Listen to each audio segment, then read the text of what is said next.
The upcoming NBA chaos is likely to be the Phoenix Suns. Remember the toxic situation the Katie Kyrie Brooklyn Nets were in? It's that severe at the moment in the desert. Reports indicate that the Suns desire Jimmy Butler, who wants to be in Phoenix, but the trade target is Bradley Beal. However, Beal possesses a no-trade clause, meaning he needs to agree to leave this team. Is it just a coincidence that Beal was benched for the first time since his rookie contract shortly after?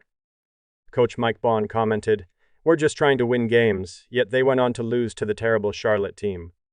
Brian Wire noted they seem to be attempting to make Beal feel unwelcome, so he'll waive that no-trade clause.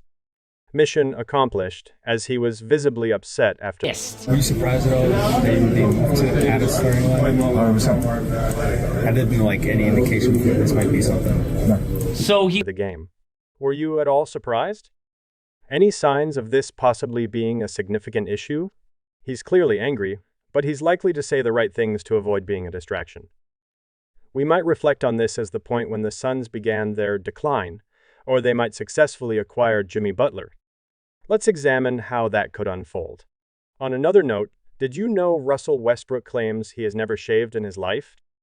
That's why his facial hair appears so thin and unusual. He can't grow it. Similar to me, I prefer not to have awkward facial hair, so I shave smoothly to avoid looking strange. Even if you're keeping a beard, today's sponsor, Dollar Shave Club, offers high-quality shaving and grooming products that are reasonably priced, all within the gift box. Hello there, attractive face you have, and inside the package, I really enjoy the Club Series 6 razors. They feel so comfortable, your skin might just relax. That heavy metal grip is so solid in your grip and offers the utmost control.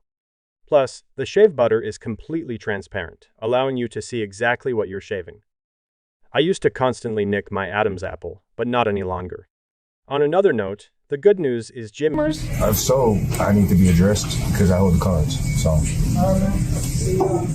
until I'm addressed and somebody says something different, then I'm gonna be a son. Yeah. Is attempting to make his way to Phoenix. Insider Jake Pfizer reports that word has spread around the league that Butler is eager to be traded to Phoenix. This is no exaggeration. Every high-ranking official from different teams contacted for this piece confirmed their belief that the Suns are where Butler wishes to go.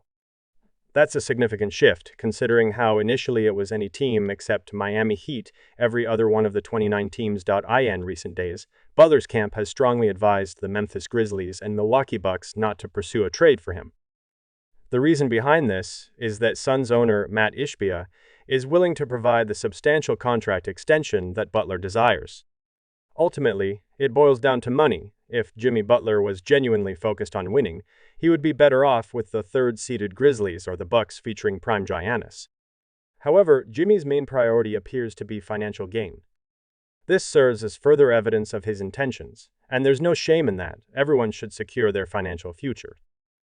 Yet, as a Suns fan, I would see this as concerning. Do you really want a player whose top goal isn't to win? This used to be Jimmy's defining characteristic before everything shifted. Local Phoenix reporter John Gambino mentions that the potential deal for Jimmy could be 3 years for around $110 million. Although Jimmy's max contract is for 2 years and $110 million, the proposal is to distribute the total over 3 years, resulting in lower annual payments. If they also trade DeAndre Ayton, they could stay beneath the second apron, allowing for more flexibility in their pursuit of victory. But how would they even make it work?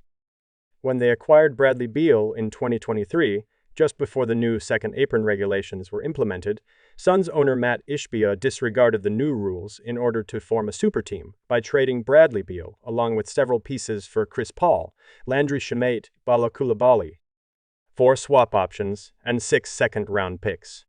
People were saying Phoenix fleeced the Wizards, claiming they couldn't even secure a single outright first-round pick for Bradley Beal. Now, however, the situation has flipped. Beal's contract is now deemed the most toxic in the league, even more so than Zach LaVine's at this point, especially given his insane no-trade clause.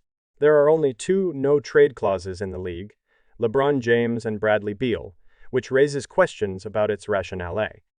Furthermore, the Wizards managed to offload his contract for a full rebuild, and Beal is experiencing one of his worst seasons ever. While his numbers appear decent, His fit and chemistry are dreadful, marked by a negative 8.1 net rating, the lowest on the Suns. It's clear that KD and Booker can score, but they require more support. Thus, Phoenix is in a rush to improve. They are currently among the weakest teams in the West, lacking depth and a reliable center, meaning if one player underperforms or is injured, the team falters. This year, Durant has missed some time, and Booker is struggling. So where can they trade Bradley Beal? Rumors suggest they are definitely shopping him, but nobody from the Suns has communicated this to Beal. Consequently, reporters had to ask him, "Do you think being benched is related to these trade rumors?" This issue definitely needs addressing. Since I have the power in this situation, I won't change my stance until someone addresses it differently. So, yeah, you're getting dangerously close to fostering a toxic locker room. Why haven't they communicated with Beal like adults? An NBA executive told Jake Fisher that you can't approach Brad unless a deal is on the table.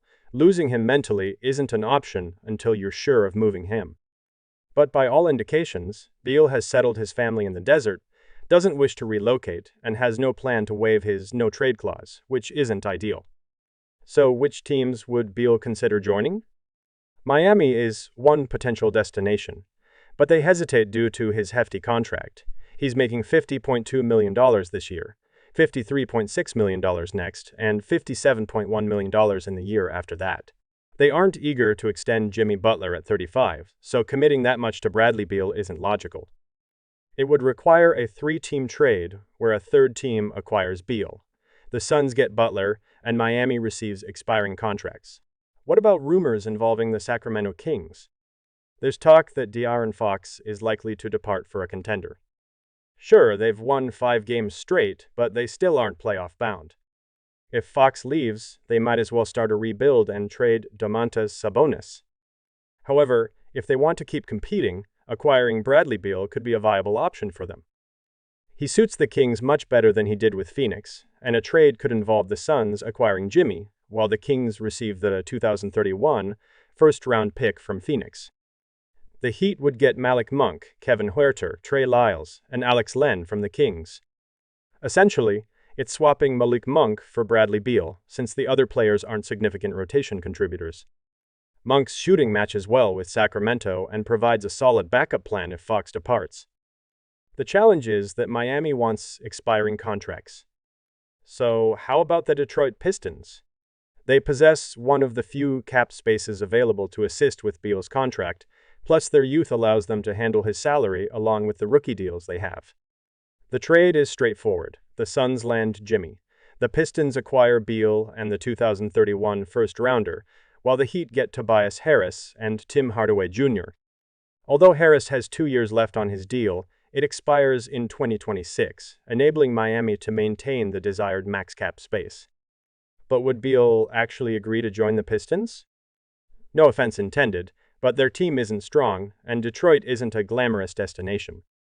I've also heard suggestions about the Chicago Bulls if the Heat are willing to take on Zach LaVine, but why would they? The fit with Tyler Hero in the backcourt isn't ideal, plus it's curious why this third team wouldn't just opt for LaVine over Beal. If they desire a player like that, both are up for grabs. At this stage in his career, you would prefer LaVine.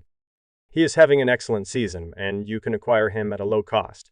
So unless the Suns fully commit to making Bradley be miserable, he would agree to almost anything, like a deal with the Pistons, which won't likely occur. And what if they do succeed in making him miserable and their strategy backfires?